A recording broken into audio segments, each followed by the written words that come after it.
Okay, I've got dash lights on. It says I got about 12 volts. Let's try to start it. Okay, see how it just cut out? Everything turned off. I'm still holding the key forward. And now it won't do anything.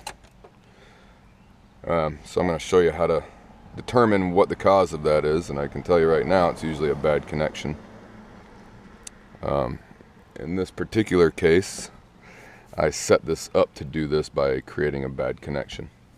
But this is pretty typical of like if you've got battery corrosion on your terminals, or just not a tight connection, or one of your battery cables, the wires are broke on it, and there's just enough hanging on that it's going to give you voltage, and it can power low power things like maybe your fuel pump, or your dash lights and stuff like that, maybe even your headlights. But to start a vehicle, it takes a lot more amperage.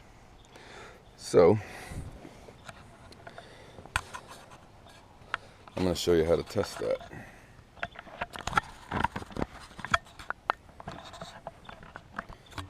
Alright, hopefully this camera's picking it up.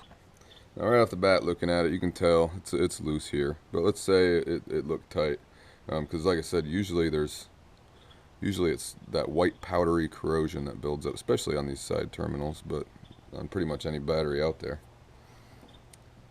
So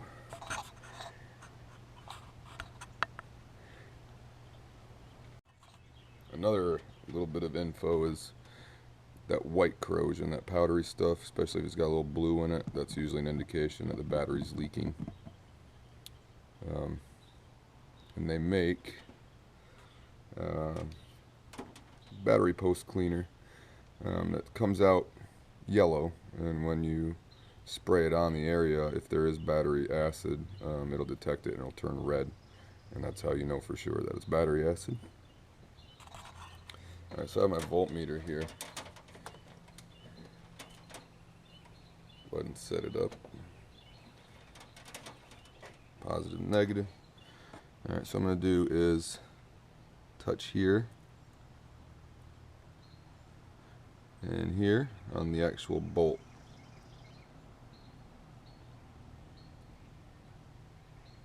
Now you can see I'm reading battery voltage at try to get a good, there we go, 12.72 volts. So theoretically this thing should be starting. However, let's check it. Let's check it here on the actual battery terminal. I mean the the wire for it. I'm still getting 12.72. Alright, so now let's check this one.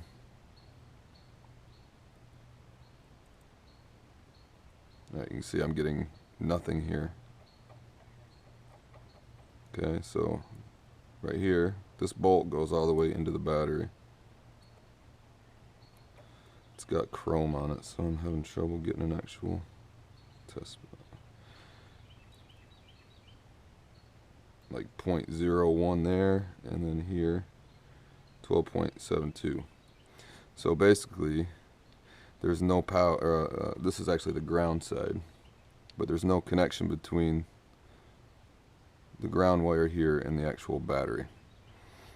And that's because, in this case, it's because it's loose. So if I, you can see if I wiggle it, alright, so if I were to tighten it back up, then right here I would be back to having battery voltage.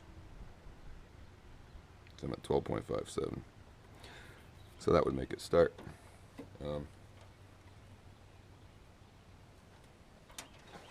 This is one of those things that people often end up changing a starter and a battery and alternators and stuff, and then before they actually figure out it's this. And even if you change the battery, when you pull this off, if there is that corrosion in there and you put it back on, there's a good chance it'll still have that bad connection. I've seen that many times. So definitely check that next time. And what usually happens is what happened in there, where you get dash lights, everything will come on, and then when you try to start it, everything cuts off and doesn't come back on. If you wait a while, usually it'll come back on.